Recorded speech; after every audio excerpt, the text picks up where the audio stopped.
A Ucrânia fez mais um ataque na região de Saratov, na base petrolífera de Engels 2. A curiosidade é que o governo da Rússia diz que abateu todos os drones que se direcionavam àquela região. Ao mesmo tempo, de modo curioso, nós temos filmagens e vídeos da base produtora de petróleo em chamas, conforme nós podemos inclusive visualizar nesta fotografia. Aliás, aqui há uma ironia. O tempo todo que a Ucrânia faz ataques contra a infraestrutura, sobretudo de energia, produção de petróleo, refinamento de petróleo, enfim, na Rússia, as autoridades locais acabam afirmando que os drones foram abatidos, todos eles e assim por diante, mas, ao mesmo tempo, nós temos que há explosões e muitas vezes a gente tem fotos de imagens aéreas também, dias depois, dos tanques de combustíveis que eventualmente explodiram, enfim. Nós temos aqui, inclusive, uma foto ao longo do dia e uma foto noturna, como foi a primeira que nós observamos, do eventual campo de petróleo na região de Saratov em chamas. Hoje é dia 8 de janeiro de 2025. Então, nós temos como tema importante a Ucrânia fazendo ataque novamente à base petrolífera Combinat Cristal Engels 2, na região de Saratov, no interior do território da Rússia. A outra questão importante é que há uma distância bastante considerável entre a Ucrânia e o território ali alvejado pelos ucranianos. Se nós observarmos aqui neste mapa, nós veremos claramente a distância bastante considerável entre a Ucrânia e a Rússia, a região atingida. No caso aí, nós vemos uma distância de pelo menos 630 quilômetros, mais ou menos. Isto é, considerando que os eventuais drones da Ucrânia saíram da região aqui de Kharkiv, não é? Se eventualmente os drones são operados de outras regiões do território da Ucrânia, certamente esta distância é bem maior. Aqui é aquela nossa característica importante de observarmos a questão da geopolítica a partir do mapa, o chamado mundo no mapa.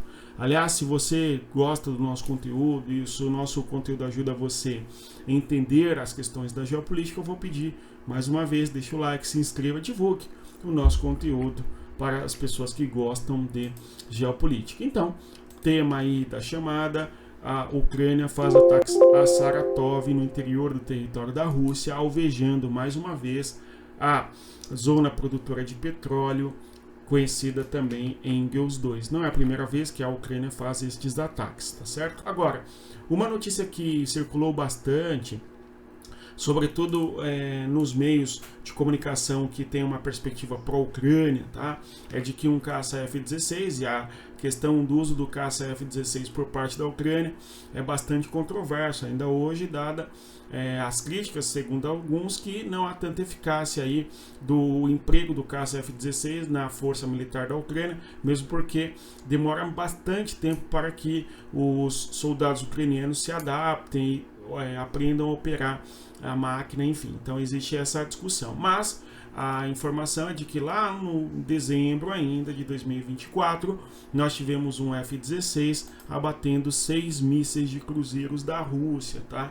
É uma informação que não é divulgada em grande imprensa, digamos assim, tá certo? Que vão ser acusadas de Russet pelos aqueles que observam a guerra entre Rússia e Ucrânia sob uma ótica pró-Zelensky, pró-Kiev, enfim, tudo bem, mas é uma informação interessante, tá? De que a Ucrânia teria abatido 6 mísseis de cruzeiros, e o detalhe é que esta aeronave ela tem ali 6 mísseis, não é? No caso o F-16. E se eventualmente ela conseguiu derrubar 6 mísseis de cruzeiros, certamente de uma expertise enorme a ação desse piloto desta aeronave aí, a tal da F-16, conforme nós vemos na fotografia.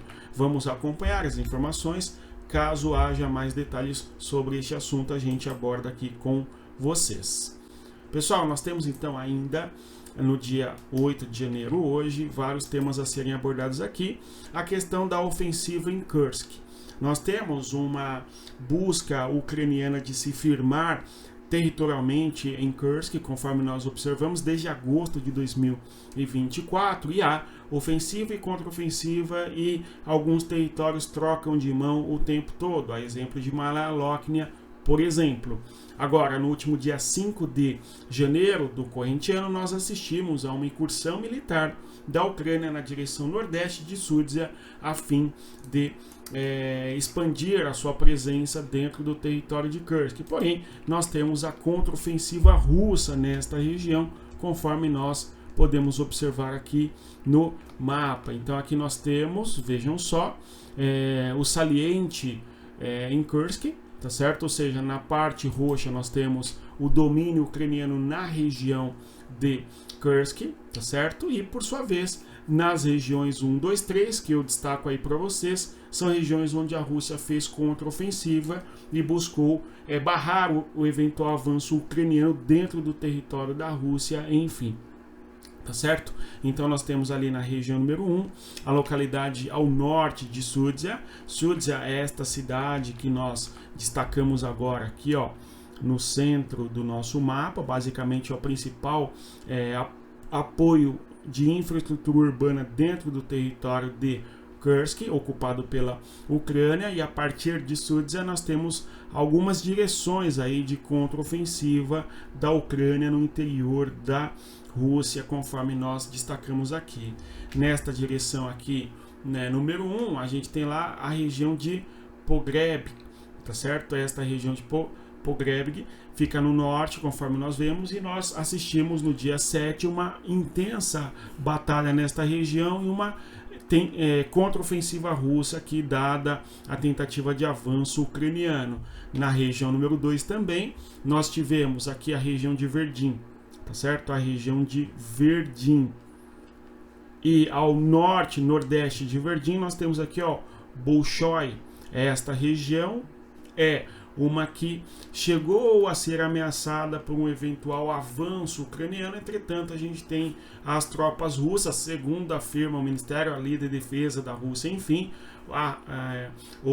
eles repeliram eventualmente a tentativa ucraniana de avançar nesta direção. Se nós voltarmos no mapa, veremos que é na direção nordeste aqui. Aliás, o principal esforço, pelo que nos parece, da Ucrânia no território de Kursk foi justamente nesta direção nordeste aqui, onde nós vemos ali a cidade mais ao norte, o vilarejo, não é, de Bolshoi. Falou-se bastante, inclusive, da possibilidade da Ucrânia conseguir fechar esse tampão e eventualmente ocupar esta região. Mas, repito, segundo as informações do Ministério de Defesa da Rússia, houve uma contraofensiva russa e foi frustrada a tentativa ucraniana de chegar na região de Bolshoi. Agora, é curioso que, ao observarmos os canais que tratam a guerra sob a perspectiva da Rússia, eles mostram uma série de cenas bastante tristes, né? Bem difíceis, as cenas da guerra,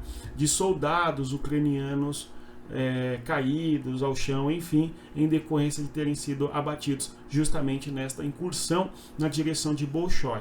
Vão dizer que é Roussetti, enfim, mas o ponto aqui é tentarmos entender o que está acontecendo no terreno. Este é o meu ponto, conforme eu sempre busco trazer aqui com vocês, tudo bem? Fato é que houve a ofensiva ucraniana, há por sua vez uma contraofensiva russa, vice-versa, tá certo? E uma disputa muito acirrada, centímetro por centímetro do território, e as consequências conforme nós observamos. O ponto número 3 fica ali na região de Makhnovka, na região mais sudeste da localidade de Sudzha, conforme nós vemos aqui neste mapa, aumentando mais uma vez para nós vermos, e houve um avanço ucraniano nesta localidade aqui, tá certo? Agora, quando olhamos mais para o sul, nós temos a região de Guievo, não é? Na região de Guievo também nós temos uma disputa bastante acirrada entre russos e ucranianos. Aliás, quem acompanha aqui o nosso canal sabe que a região de Guievo no sul é uma região por onde a Rússia pretende avançar e fechar os ucranianos dentro da região de Kursk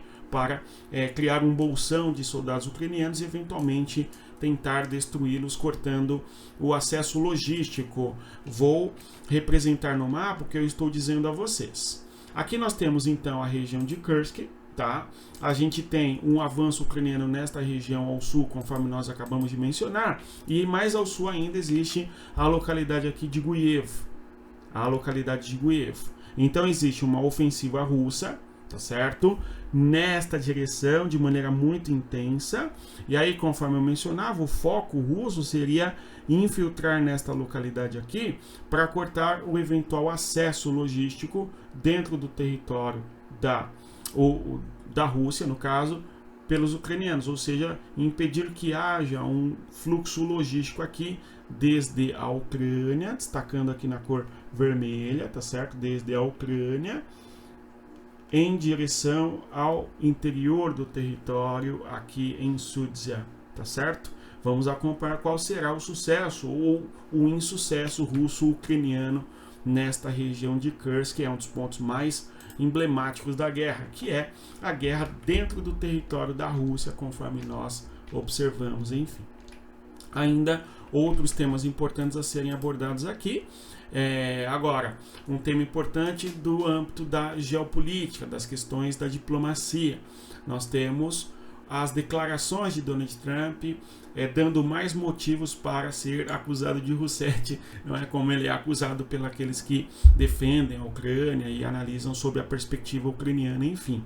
Então, o Donald Trump vai dizer que em uma entrevista ali a respeito de acabar com a guerra, ele fala que precisaria de 6 meses, o que é razoável, tá certo? Então a guerra não se acabaria tão facilmente assim, conforme o prometido na campanha, tá? Embora é inquestionável também que existe um esforço por parte do Trump de eventualmente tentar dar fim à guerra. Isso é um fato, né? Nós observamos ali pelo menos 3 planos de paz no entorno de Donald Trump para a Ucrânia. E claro, há uma grande expectativa por parte do próprio Zelensky de que o governo Trump consiga levar adiante um projeto de paz conforme os interesses da Ucrânia, uma paz duradoura e também, além de duradoura, uma paz com garantias, tá certo?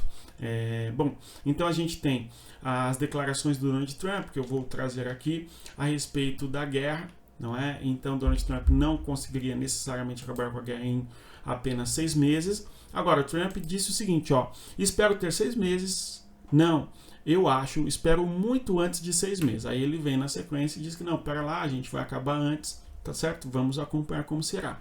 Olha, a Rússia está perdendo muitos jovens, assim como a Ucrânia, e isso nunca deveria ter começado. Aqui a postura evidentemente correta, né, de que a perda material e humana, os gastos, os custos são muito altos numa guerra como essa, e consequentemente isso não deveria ter começado, fecha aspas, em pleno acordo aqui com Donald Trump, não tem como, né, gente? Enfim, agora, o que pega bastante, não é, o Trump, é esta postura que ele vai trazer na sequência. Vejam só. Eu sei que Putin gostaria de se encontrar, no caso aí Donald Trump falando, eu não acho apropriado de que eu me encontre antes do dia 20, o que eu odeio, porque você sabe, todos os dias as pessoas estão sendo, não é, muitos jovens estão sendo perdidos, enfim, aquela coisa toda, tá certo? Então aí a declaração do Trump de que o Putin gostaria de encontrá-lo antes do dia 20, que é quando o Trump assume a presidência. Agora, o Zelensky também gostaria de encontrar o Trump antes do dia 20. É muito provável que Trump e Zelensky tenham conversado por telefone, bem como também Trump e Vladimir Putin após a vitória de Donald Trump, enfim. Mas ainda é muito especulativo isso, certamente segredos de estados, essas coisas, não é? Enfim, agora, o pulo do gato aqui, a visão do Trump é essa daqui, ó. Em algum lugar ao longo da linha Biden, no caso o Biden teria dito, não, eles não devem poder se juntar à OTAN, tá certo? Isso daí é o que, gente? É o Trump falando sobre o Biden. Bem, então a Rússia tem alguém bem na porta deles, e eu poderia entender seus sentimentos sobre isso. Aqui o Trump, a tradução ficou horrível, né? Sobre a declaração do Trump de que o Putin ou a Rússia não gostaria que eventualmente a Ucrânia fizesse parte da OTAN, aquela discussão toda da segurança da Rússia, enfim, por conta inimizade, OTAN, Rússia e a fronteira da Rússia, enfim, ameaçada pela presença militar da OTAN, etc., conforme nós sabemos, mas o Trump dizendo que, pera lá, o Biden, apesar dessa linha do Biden, a Ucrânia de repente faz, né, parte da OTAN. Foi mais ou menos isso que deu a entender. Agora, o fato é, a Ucrânia não faz parte da OTAN e mais ainda, não é? O Trump vai dizer que entende o sentimento da Rússia a respeito da ameaça da OTAN, né? Curioso isso. Então, Donald Trump deixando aí mais uma fala, um comentário para ser acusado de Rusete. Enfim, né? Rusete é um termo curioso. Enfim, sobre as declarações do Trump a respeito das perdas humanas, aquela coisa toda, um detalhe que eu quero chamar a atenção, que é um detalhe bastante triste, é a Unicef está trazendo a informação ontem de que pelo menos 2.400 crianças foram afetadas aí na guerra. Afetado, entendam o que eu quero dizer, lamentavelmente, a perda humana das crianças em decorrência da guerra, tá certo? Então, é uma situação bastante triste o que ocorre com as crianças em meio à guerra, sem dúvida algo, é uma tragédia, assim, inominável, inclusive, tá? Agora, ainda no contexto da Ucrânia e na sequência a gente já fala sobre a questão da Rússia, o jornal Washington Post trouxe um editorial tratando a respeito da guerra entre Rússia e Ucrânia, e segundo as informações do Washington Post, 400 mil soldados ucranianos teriam, não sido abatidos. É um número bem elevado, tá certo? A grande questão é que nós nos fazemos esse número corresponde à realidade? Responde aí nos comentários, tá? Enfim, então nós temos um editorial do Washington Post trazendo esta informação, tá? E essa informação é bastante dura, né? Na verdade, o Washington Post fez um editorial tratando da guerra, né? Não sei se eu puser aqui toda a matéria, se isso impacta negativamente no vídeo do YouTube para ele ser cancelado, tá?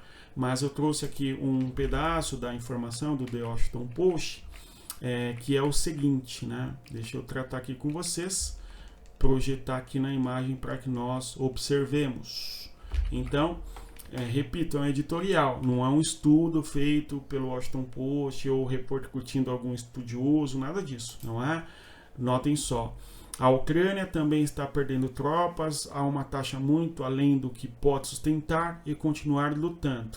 A estimativa oficial de baixas de 400 mil mortos ou feridos é considerada uma grande subcontagem. Então, além do mais, eles vão dizer que é maior ainda do que 400 mil, não é, as perdas ucranianas no fronte de guerra desde 2022, tá bom? É um assunto bastante controverso, conforme vocês sabem. Enfim, então nós temos, além disso, o editorial do Washington Post vai falar coisas muito pesadas contra o governo Biden, não é? Dizendo a respeito do governo Biden, que exige, de certa maneira, que os soldados na Ucrânia tenham acima de 18 anos, ou seja, não os 25 como é hoje, tá? O que se pretende, portanto, é que mais jovens lutem na guerra, o que é uma tragédia social, sem dúvida, para a Ucrânia e tal. E mais ainda, a reportagem, no caso o editorial, vai discutir assim, a invasão em larga escala, abre aspas, não é? Eu vou colocar na descrição o link dessa reportagem do Washington Post, tá bom? Abre aspas, a invasão em larga escala da Ucrânia pela Rússia, se aproximando do fim de seu terceiro ano sangrento, atingiu um ponto de inflexão. A Ucrânia está perdendo território, tropas e tempo. As próximas semanas determinarão se a Ucrânia pode continuar a existir como um Estado soberano dentro de suas fronteiras pré-invasão. Fecha aspas, e o texto vai continuar, tá certo? Abre aspas de novo. Como esse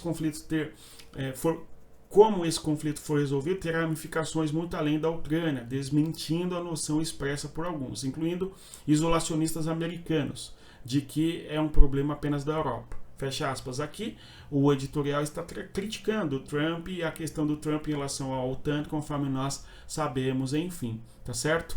Novamente, abre aspas, a Ucrânia não é um membro da OTAN, então a promessa não foi codificada em garantias de trabalho, mas sim dependente da vontade política em Washington e nas capitais europeias. Um recuo agora transmitiria que os Estados Unidos e seus aliados não têm poder de permanência e que suas promessas vem carimbada como válidas apenas até a próxima data de eleição.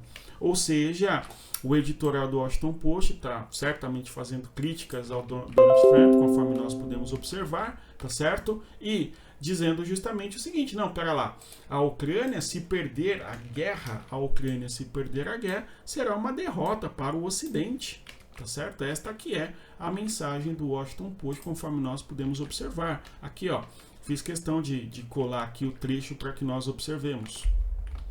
Vocês estão lendo aí, ó. A Ucrânia não é membro da OTAN, então a promessa não foi codificada em garantias de trabalho, mas sim independente da vontade política em Washington, tá certo? E nas capitais europeias.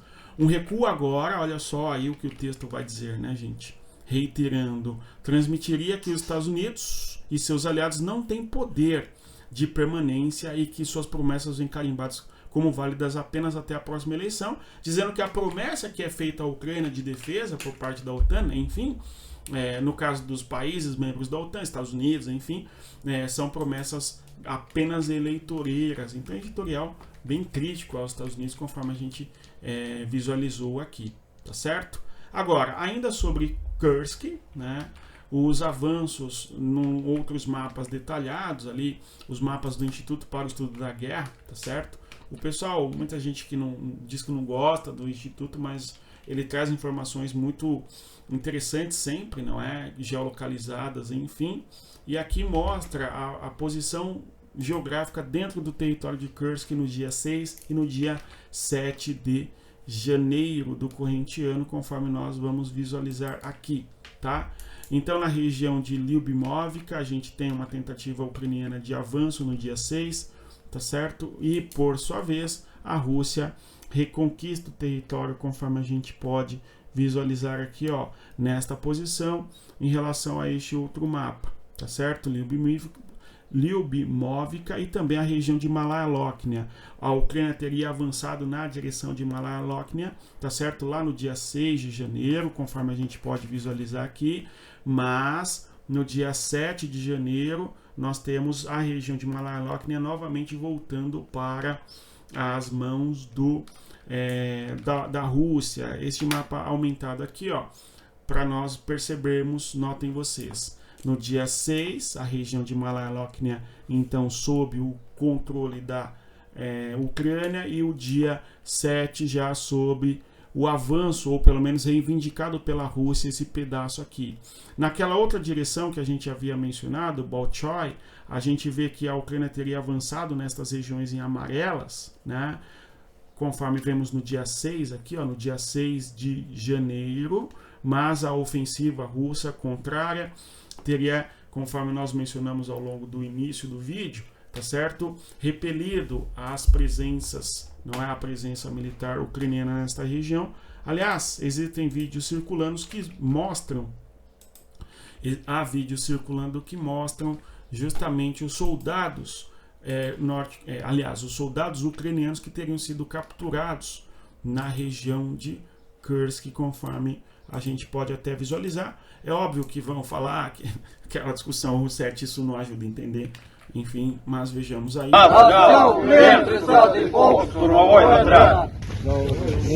Помощь оказали, да? Então a gente tem a guerra da Ucrânia no território de Kursk, conforme visualizamos. O vídeo é um pouco longo, tá? Não vou mostrar aqui. Enfim, resta-nos saber qual será o tratamento que tais prisioneiros de guerra sofrerão sob o domínio russo. Tomara que haja uma troca de prisioneiros e coisa do gênero, não é? Por fim, discussões da diplomacia ainda. A gente tem o governo de Lukashenko, tá certo? No caso, o governante Lukashenko, que é o governante de Belarus, dizendo que a ditadura de Belarus é melhor do que a democracia da Ucrânia. Interessante isso, né? Engraçado até, me parece. Outra coisa importante é o aumento da presença de tropas militares na fronteira da Ucrânia com a região de Belarus, não é? Vale lembrar que recentemente o Zelensky deu uma entrevista, e nessa entrevista ele falou que o Lukashenko pediu desculpa pelo fato de a Rússia usar o território de Belarus contra a Ucrânia, enfim, né? o governante Lukashenko desmentiu na sequência essa informação, fica ali o dito pelo no dito, não é? Agora, o fato é, nós temos o aumento de tropas na fronteira de Belarus em relação à Ucrânia, conforme as informações aqui são reportadas, tá certo? E a mensagem do Lukashenko é melhor ter uma ditadura como a de Belarus do que uma democracia como a da Ucrânia, segundo aí o governante Lukashenko. Ontem nós fizemos aqui um vídeo a respeito do que esperar de 2024 e um dos temas que eu abordei com vocês ali é justamente as eleições que ocorrerão na Europa. E dois países que nós temos que ficar atentos em relação às suas eleições são a Alemanha e também Belarus, também conhecido como Bielorrússia. Vamos acompanhar. Pessoal, por fim, a questão dos avanços russos no território. Vejamos, no caso, a Rússia avançou sobre a região de Kurakhove, tá? E um próximo passo eventualmente da Rússia nesta região seria a busca por alcançar Zaporizhia, tá certo? A distância ali é em torno de 150 quilômetros apenas, tá? E avanços russos na região de Toretsky, tudo bem? E aí alguém vai falar, não, aqui é a visão russa, meu amigo, o Instituto para o Estudo da Guerra traz essas informações, dê uma olhada lá, não é? E o Instituto para o Estudo da Guerra tem uma visão totalmente a favor da Ucrânia, tá? Onde eles relatam ali os avanços e tal, russos, os avanços táticos, sobretudo, não é? Que eles analisam sobretudo dessa maneira, que os ganhos russos no Donbass têm sido muito mais táticos do que estratégicos. Agora, quando nós temos eventualmente o avanço russo sobre Zaporizhia, aliás, sobre Kurakhove e também sobre Toretsky, e no horizonte eles miram Zaporizhia, ou mesmo Dnipro, ou ainda Konstantinivka, os avanços são muito mais estratégicos do que apenas ganhos táticos, tá? Esse é um ponto importante que nós temos que ter clareza. Os mapas aqui vão nos mostrar ainda, né, essa posição geográfica de Kurakhove, eu quero que nós observemos, e a distância em relação a Zaporizhia, ali em torno de 150 quilômetros, desde Kurakhove, aqui, até lá a região de Zaporizhia. Na cor em amarelo não dá para ver bem, então a gente coloca na cor vermelha, aqui ó, Zaporizhia, 150 quilômetros de distância em Kurakhove, e após a conquista de Kurakhove, a Rússia busca avançar em direção ao leste. Tá? Só que esse mapa eu perdi, eu tinha colocado aqui um mapa, tá certo? Infelizmente não está aqui. De qualquer maneira, o interesse russo de avançar para o oeste no território da Ucrânia, vamos continuar acompanhando, tá? No mais é isso, se você chegou até aqui eu agradeço a presença, reitero mais uma vez a você que deixa o like, se inscreva no canal e divulgue o nosso conteúdo às pessoas que gostam de geopolítica. E por fim, outra coisa importante, você quer aprender geopolítica de maneira mais aprofundada e saber sobre as questões históricas recentes, geográficas e políticas para entender a geopolítica da Rússia, da China, da Guerra Fria e assim por diante, dê uma olhada na nossa comunidade geopolítica, o link está na descrição do nosso vídeo. Venha estudar conosco, venha fazer parte aí da nossa comunidade geopolítica. O link está na descrição do nosso vídeo. Bons estudos! Conforme eu sempre digo a vocês, respeitem a geografia. Até mais. Tchau, pessoal.